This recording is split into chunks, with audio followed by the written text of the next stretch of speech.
What's going on, fans of the CPC? Jolt here of the Token Minorities, and I'm here with your Week 2 Power Rankings. Now, once again, I am alone this week. My co-host Levine was not able to join me, so you're stuck with me, and I hope that's okay because you really don't have a choice here. Now, let's go ahead and jump right on into these rankings. Once again, we had several very solid battles this week. I believe all 8 matches did take place this week, so that's pretty nice. That's improvement from last week already. And, let's just go ahead and dive right on in. So at number 16, we do have the Manhattan Mudkips. They were my preseason number 16. They've lost their first 2 games of the season, unfortunately for them, so that's not really going to change until they do start winning, as I do really feel like their draft is very undermanned, and they lost in a pretty decisive game against the Golden State War Turtles this week, which in my opinion is more of a middle-of-the-road team, and they still lost pretty decisively, so they really do need to step up their preparation big time in order to be able to start picking up wins in this league, because this league really is very competitive, and if your draft is underwhelming against a bunch of solid players, then you're going to have a hard time unless your prep is fantastic. And right now, Manhattan's prep is just good. Average to good. It could definitely be a lot stronger, and I think that's where he needs to work, or what he needs to work on throughout this season, because that's going to be his key to finding success this season. But that said, he's not a bad player. He didn't make very many, if any, truly bad plays against Prado this week in his game, but he just needs to prepare a lot better in order to be able to come out with wins in this league. And good luck to him in achieving that as the season progresses. Now at number 15, we have the Arizona Dactyls. They lost in a pretty sloppy game this week against the Mauville Mighty-Ennets. Really, both coaches played pretty sloppily in that game, in my opinion, but just one play that really stood out to me as being particularly unoptimal.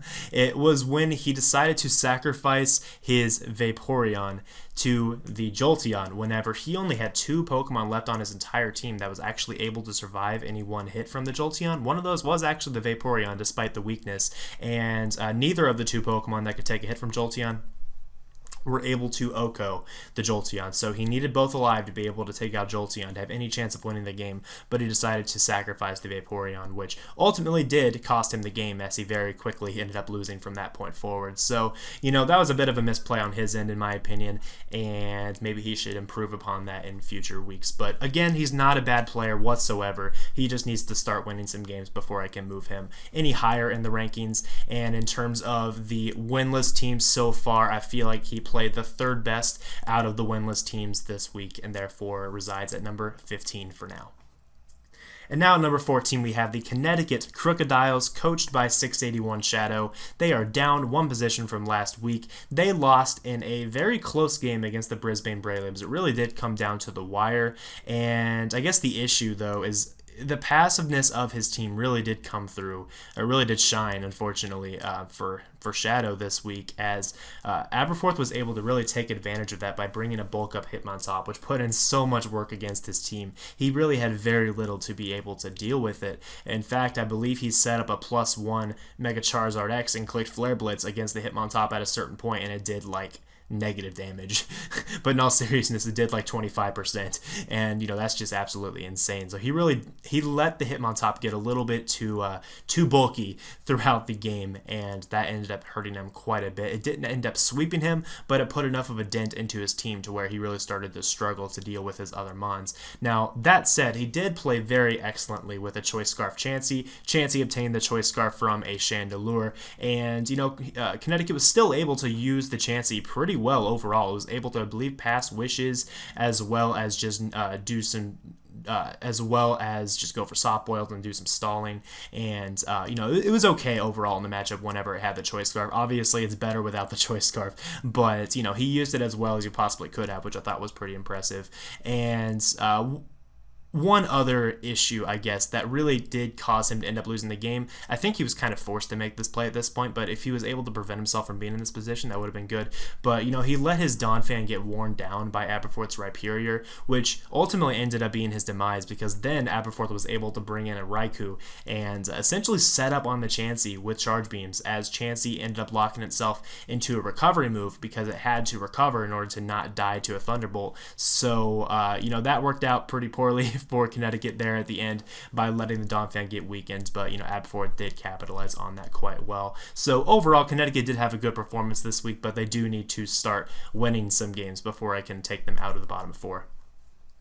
Now with number 13, we have the last of the winless teams, and that is the Florida for Alligators, coached by Top Tier Boy. They lost in a pretty decisive game against the Emerald City Melodics. I wouldn't say that he had the best performance out of the bottom four teams this week, but I think he has the most potential in terms of postseason.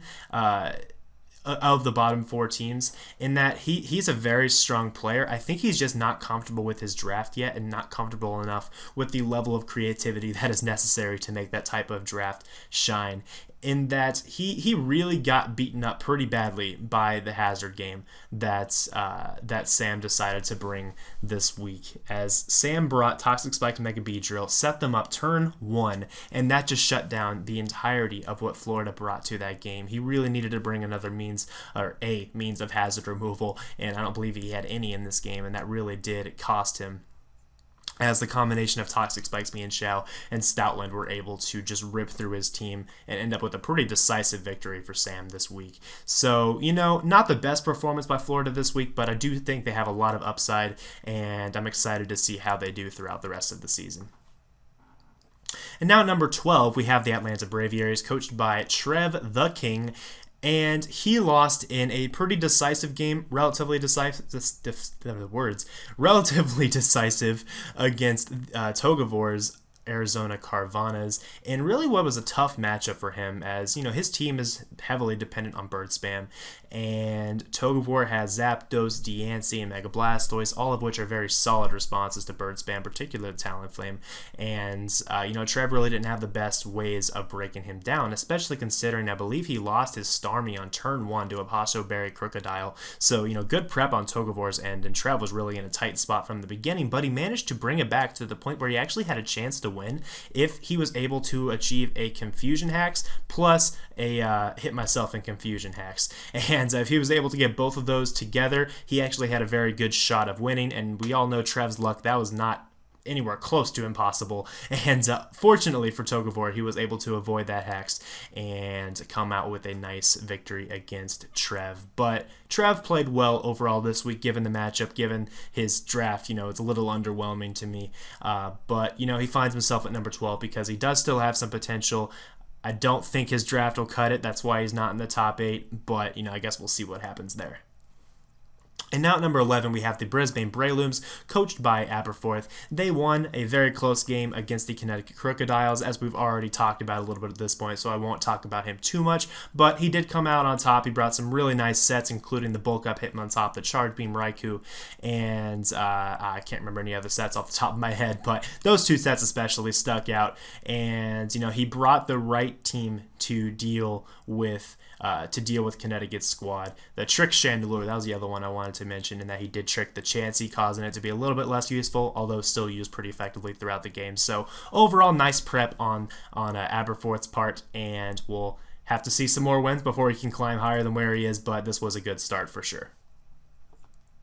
And now at number 10, we have the Golden State Wartortles, coached by Prado, and he came out with a pretty nice win against the Manhattan Mudkips. Obviously not the most impressive win in the world, considering where Manhattan currently lies in my power rankings, but it was decisive nonetheless. I do have a little bit of a question mark as to why he brought Magic Coat on Tentacruel. I'm somewhat wondering if that was supposed to be Mirror Coat, because he did try to use it against the Volcanion, and I don't really think there's a reason to run Magic Coat against the Volcanion, so maybe just an error in his preparation there. Overall, he played very solidly, though, and ended up being able to pull off a nice Clefable sweep at the end. So, props to him for that. Always happy to see a Clefable get a nice sweep, as long as it's not against me. And, congrats on the win, and I hope to see more. And now at number 9, we have the Dewford Drapions, and let's see, they lost this week to the San Antonio Sparse. So, Notes on this game. He brought a pretty nice physical Nidoking set to help take on the Cresselia. He really did kind of lack those responses to Cresselia, though, and that ended up being a recurring theme throughout the match, as I really think he only had a couple ways to help beat it. He had Trick on Latios, which he ended up using against the Umbreon, which is fine. That's a good play for sure to try to trick the Umbreon. That makes that a lot less of a nuisance, but it might have been better in his case to trick the Cresselia instead of the Umbreon, as Cresselia was ultimately able to stall out the entirety of his team. So, despite the fact that he brought physical Nidoking, despite the fact that he had the wall breaker named Mega Gardevoir, he had Trick Latios, he was not able to break through the defensive core that San Antonio brought, and that ultimately led to his demise. So, overall, I think he could have prepped a little bit better for the defensive core. Maybe he had some super effective coverage on Mega Gardevoir to hit the Skarmory, but, he opted for a Wish Protect set instead, which is kind of interesting for sure. But, prep could have improved a little bit this week. Unfortunately, I was not able to break through the core, and I do have to drop him down to number 9. At number 8, I do have the San Antonio Sparks, the team that knocked off Dewford this week. And, kind of like I just said, he rode on the fat of Cresselia and Skarmory throughout the game to win against Dewford. And, he was able to play safely throughout pretty much the entire match, just pivoting between Rocky Helmet, Skarmory, and Cress until Dewford was entirely worn down. So really, Will played as well as he needed to in this match, and Dewford was never really able to get his footing against this team. So props to Will on adequate preparation this week, and congratulations, of course, on the victory. And now at number 7, I have the St. Louis Reshiram's. Now, this is a team that I have very little data about at this point, even at week 2, because week 1, he didn't actually play his match against Chimpact. He got a forfeit victory. This week, he got hacks to the ground by the Sydney Sharpedos, to the point where it was hardly a game, in that he got his Seismitoad got frozen by something early in the game, and then he had like a +2 bulk-up Mega Metacham, which was looking incredibly threatening to the rest of Gypsy's team, and then it gets critical hit and KO'd, and isn't able to put in the damage that it would definitely have done. In fact, it looked like it very well could have won the game at that point in time, but I wasn't able to actually see Gypsy's sets. But I'd be interested in seeing if he had a way of taking it out at +2 outside of a critical hit. So very nice prep on Maddie's part, honestly. And I decided to leave him about in the middle of the pack, a little above the middle of the pack, because I do know the caliber of player that he is, and he did prove to be threatening to Gypsy, despite the fact that he lost in a very hacksy game. He proved to be threatening, as that bulk upset, I'm not sure if Gypsy had a way to deal with it. So, props to you, Maddie. Unfortunately, hacks is a thing. Go get him next week. I'm sure you'll do fine. And now at number 6, we have the Mauville Mighty Hyenas. They won in the ugly game against the Arizona Dactyls. One ugly play that I will highlight here, when he decided to sack his Terrakion early in the match to the Izelf, when he still had I believe, full health Gligar, which could have eaten up any hit. I thought that was a bit of an interesting play, because Banded Terrakion's, what it appeared to be, was able to do a lot of damage to the rest of Arizona's team, especially considering I believe it outsped half, if not over half, of Arizona's team. So that's a lot of opportunities to go for those Banded Stone Edges or close combats. So sacking that early was a little bit skeptical in my opinion, but otherwise, it was an okay played game. Definitely some plays that maybe could have been made better, but he still got the win. That's all that really matters, and I do congratulate him for that. Now, one piece of preparation that I thought definitely deserved a little bit of praise is that he brought Iron-Tail Jolteon this week to help deal with the Kyurem and the Mega Diancie. So that's definitely pretty cool prep on his end. And I believe he actually hit every single one of the Iron-Tails he went for. So, not many people can say that, as that's a 75% accurate move. So props to you for that. Nice prep overall. Nice win. Hope to see more. At number 5, we have the Emerald City Melodics, coached by Sam, and he prepared excellently for the Florida for Alligators, bringing Toxic Spike's Mega Beedrill, and knowing that the combination of that plus Sand plus Mienshao plus Stoutland just wore down Top Tier Boy's team really easily, as Top Tier Boy's hazard control is not too strong, especially considering what he actually brought to that game, and Toxic Spikes were able to really wear down on him quickly, to the point where Stoutland was able to come in and sweep with no fear whatsoever. It was a very decisive victory, excellent preparation on Sam's part, and I hope he is able to continue that level of preparation throughout the season, because he's going to need to against the level of competition that I'm witnessing in this league. And now at number 4, I have the Detroit Butterfrees, coached by Iron Flash Gaming. They are down 3 positions. They were number 1 last week, but they lost this week in a very tight match against Chimpact's Philadelphia Scissors.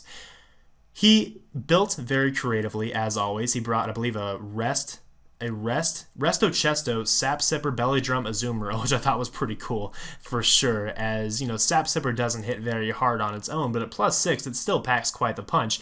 That said, I found it absolutely hilarious when Azumarill's Aqua Jet did 1% to a Slowbro.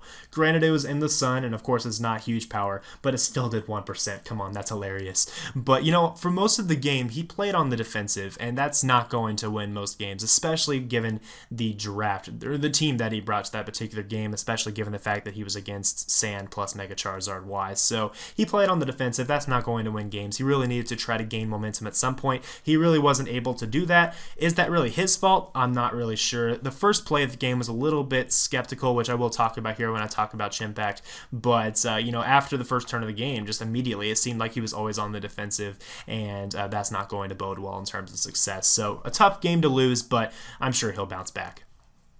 At number 3, I do have the Philadelphia Scissors, coached by Chimpact. They did pick up the nice victory against the Detroit Butterfrees. The reckless turn that I wanted to talk about a little bit was actually turn 1, where he left his Mega Charizard Y in against actually what was a Choice Banded Crobat, as Banded Crobat OHKO'd almost every single variant of Mega Charizard Y. Obviously not a max defense Mega Charizard Y, but it turned out to be offensive, so a Banded Crobat was actually able to OHKO Mega Charizard Y on turn 1 if Iron Flash Gaming decided to go for the Brave Bird immediately, but he made the play expecting Chimpact to scout for an item and go for a U-turn, which ultimately led to Mega Charizard Y being the win condition for Chimpact later in the game, and ultimately Iron Flash Gaming's demise. So, that play worked out well for Chimpact. I'm kind of going to side with Iron Flash Gaming on that particular play because I think scouting for Brave Bird, for Banded Brave Bird, was probably the play there, but, it worked out for Chimpact, so more power to him there. One piece of cool prep I do want to highlight as well is Chimpact actually brought Hidden Power Ice Excadrill, which is pretty awesome. I don't know if it was the best option because there's no chance it would be able to OHKO a Landorus or anywhere close. I don't even know if a 2-hit KOs a max HP Landorus because Excadrill's special attack is painfully low, but it's still a pretty cool bring for sure, and nice to see Chimpact branch out a little bit in his preparation. But, he made the plays he needed to make in order to win the game, so more power to him. Congratulations on picking up your first win this season. And now at number 2, we have the Sydney Sharpedos, coached by Gypsy King. He won in a very haxy game against St. Louis by freezing the Seismitoad and getting a critical hit against the Mega Medicham. It would have been nice to really see his plan in terms of how he was going to handle the bulk up Mega Medicham, as, Gypsy always has a plan with every single move that he makes, and I'm sure he might have had some way to deal with it, but, before the crit happened, it looked pretty bleak for him. I do think Maddie was in a very nice position, but, critical hits will be critical hits. Pokemon will be Pokemon, the non-competitive sport that it is, and that's just how it goes, unfortunately. But Gypsy's a solid coach. He's 2-0 right now, and it's really no surprise to see him at number 2. And then finally, at number 1, we have the Arizona Carvanas, coached by Togavor. He was my number 2 last week. Detroit lost. Arizona naturally moves up 1 position to the number 1 slot. They won in a pretty decisive game against the Atlanta Braviaries. Admittedly, it was a very solid matchup for him, but I have no reason to dock him for that, as he won decisively. I believe it was like a 3 or 4-0. He used what he had very well. His prep was solid, as always. I really can't critique him here because he made all the plays he needed to make in order to win decisively against a player of the caliber of Trev. So Togavor is number 1 this week. Congratulations to you, buddy. Don't let me down.